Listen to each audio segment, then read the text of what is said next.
So 'big boss' జోడి నుండి ఒక్కొక్కరు అయితే సెల్ఫ్ ఎలిమినేట్ అయిపోతున్నారు.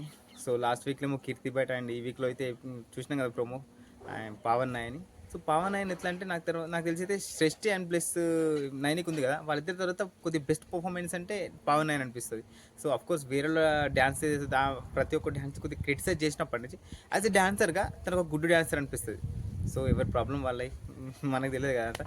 కానీ లాస్ట్ వీక్‌లో సారీ ఇంతకుముందు వీడియోలో చెప్పుకున్నట్టు ఎలిమినేషన్ అయితే చైతు అండ్ శ్రీజ ఫిక్స్. ఎందుకంటే డేంజర్ జోన్లో ఉన్నది మన ఎవరు ప్రియాంక ప్లస్ మణికంఠ, ఇటు సైడ్ నుండేమో చైతు ప్లస్ శ్రీజ. సో వీళ్ళే డేంజర్ జోన్ ఉంటారు. సో డేంజర్ జోన్లో ఉన్నారు ఎవరైతే ఐ మీన్ ఎలిమినేషన్ జోన్లో ఎవరైతే ఉన్నారో వాళ్ళు ఫేస్ అప్ చేయాలి కాబట్టి సో వీళ్ళు మణికంఠ ప్లస్ ప్రియాంక డాన్స్ చేయడానికి సిద్ధంగా ఉన్నా, మరి చైతు ప్లస్ శ్రీజ వీళ్ళు చేయడానికి సిద్ధంగా లేకుండా. సో సిద్ధంగా లేనప్పుడు సెల్ఫ్ ఎలిమినేట్ అవ్వాల్సింది కదా. జడ్జెస్ అంటారు, జడ్జిని అడిగితే లేదు ఖచ్చితంగా డాన్స్ చేయాల్సిందంటే వాళ్ళు చేయకపోవడంతో వాళ్ళిద్దరైతే సెల్ఫ్ ఎలిమినేట్ అయిపోయింది. సో ఈ వీక్లో అయితే ఎలిమినేషన్ వాళ్ళదే. నాకు తెలిసి శ్రీజ అండ్ చైతు ఎలిమినేషన్ అయిపోతేనే బెస్ట్ అనుకుంటా. ముఖ్యంగా ఇది ఎలిమినేషన్ శ్రీజకు బెస్ట్ అనిపిస్తుంది నాకు. ఎందుకంటే తను పర్ఫార్మెన్స్ ఎంత ఇస్తుందో తెలియదు కానీ ప్రతి ఎపిసోడ్లో నెగిటివ్ అయితే అవుతుంది. ఎందుకంటే తనే పర్ఫార్మెన్స్ ఇచ్చేటప్పుడు లాస్ట్ పర్ఫార్మెన్స్ చూసినాం కదా. సో ఎప్పుడైతే మనం స్వాట్ పట్టుకుంటామో ఆ స్వాట్ పట్టుకున్నప్పుడు నిజంగానే సీరియస్ మోడ్ ఉండాలి. సో ఆ సీరియస్ మోడ్ని కూడా చాలా కామెడీగా తీసుకున్నారు. సో జడ్జెస్ అడిగితే దాన్ని ఎట్లా కవర్ చేసింది. సో రాజుని చూసి కొద్దిగా రొమాంటిక్ మూడ్లోకి వెళ్ళిపోయింది, ఇది అయిపోయింది పడిపోయిన అనే మూమెంట్లో చెప్పేసింది. కానీ ఏం చెప్పాలంటే మనం ఇప్పుడు రాజు రాని ఉన్నప్పుడు మన చేతిలో ఖడ్గం ఉంటే ఖచ్చితంగా ఆ సినారీ ఎట్లా ఉండాలి, సీరియస్ ఉండాలి. సో ప్రతి ఒక్క మూమెంట్లో ఎప్పుడైతే నవ్వు అవసరమో అప్పుడు నవ్వకుండా ప్రతి త్రో ద పర్ఫార్మెన్స్ నవ్వుతూనే ఉంటుంది. సో ఆమె చేసిన మిస్టేక్ని పక్కన పెట్టి అవతల ఎవరైతే మిస్టేక్ చేస్తారో దాన్ని వేలెత్తి చూపెడుతుంది. సో దీనివల్ల కంప్లీట్లీ తను నెగిటివ్ అవుతుంది. సో యాజ్ ఎ పాసిబుల్ ఈ నెగిటివ్ వల్ల తన ఎలిమినేషన్ అయిపోతేనే బెస్ట్. ఎందుకంటే నెగిటివ్ అవుతూ వీడియోలో ఉంటే అది ఇంకా నెగిటివ్ అయికుండా పోతుంది. దానికన్నా ఎలిమినేట్ అయిపోతే కొద్దిగా కెమెరా కన్నా దూరం ఉంటుంది కదా. సో జనాలు ఏదైతే దాని ఉంటే మర్చిపోతారు.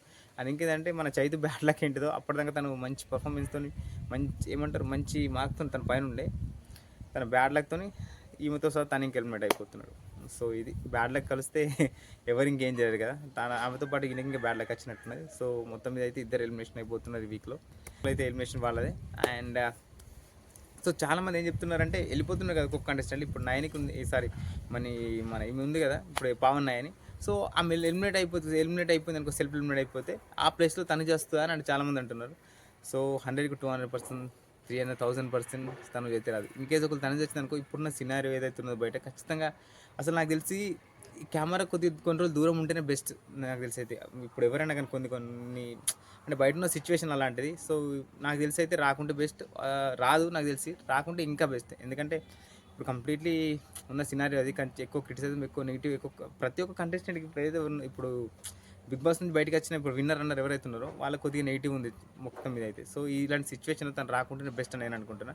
అండ్ ఇంకేంటంటే చాలామంది చెప్పడం కాదు, అసలు చూస్తేనే అర్థమైపోతుంది. ఈ సీజన్లో విన్నర్ అయితే శ్రేష్ఠి అండ్ మానస్, లేదా ఇటుక నుంచి నైనిక అండ్ లేకుంటే అమర్దీప్, వీళ్ళిద్దరిలో విన్నర్ ఆర్ రెండు డిసైడ్. ఎందుకంటే కంటిన్యూగా గోల్డెన్ సోప్ ఏదైతే ఉన్నదో వాళ్ళే గెలుచుకుంటూ వస్తున్నారు. సో ఒకవేళ విన్నర్ అయ్యే ఛాన్స్ ఉంటే ఖచ్చితంగా విన్నర్ అన్నర్ ఆ రెండు జోరు నుంచే ఉంటుంది 100%.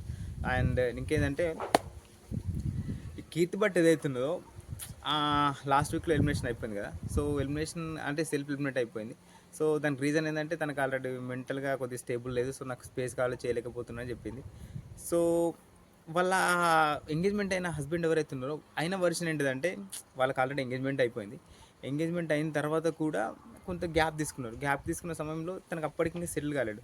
సో దీనికి ఇంకా సెటిల్గా తిని కొద్దిగా అంటే ఏమంటారు, ఈమె అప్పటికే వన్ సైడ్ కొద్దిగా సెటిల్ అయింది, తను సెటిల్ అయ్యేది కాబట్టి ఇద్దరి మధ్యలో ర్యాపో కుదరలేదేమో కొన్ని రోజుల తర్వాత. సో ఇంకా నువ్వు సెట్ కాలేవు, సో దానివల్ల మనం విడిపోదామని మ్యూచువల్గా ఒక అండర్స్టాండింగ్ వచ్చి విడిపోదామని ఎవరు మన కీర్తి భట్ ఉంది కదా, తను వాళ్ళ హస్బెండ్కి చెప్పిందంట. సో ఇది ఎవరు చెప్పిండు, వాళ్ళ హస్బెండ్ మీడియా ముందుగా చెప్పడం జరిగింది.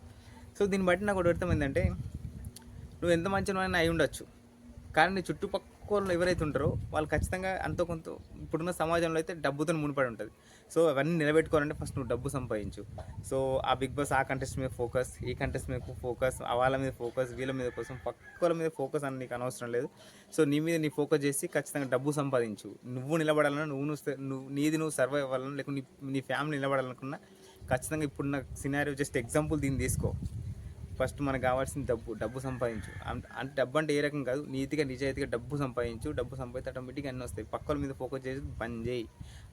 ఆ బిగ్ బాస్లో కంటెస్టెంట్ ఏం చేస్తున్నాడు, ఈ బిగ్ బాస్లో కంటెస్టెంట్ ఏం చేస్తున్నాడు, వాళ్ళని తిడతా వీళ్ళని తిడతా వాళ్ళకి బ్యాడ్ కామెంట్ పెడతా, ఇవన్నీ బంద్ చేయరా నాయన. అవన్నీ బంద్ చేసి మనీ మీద ఫోకస్ చేసి.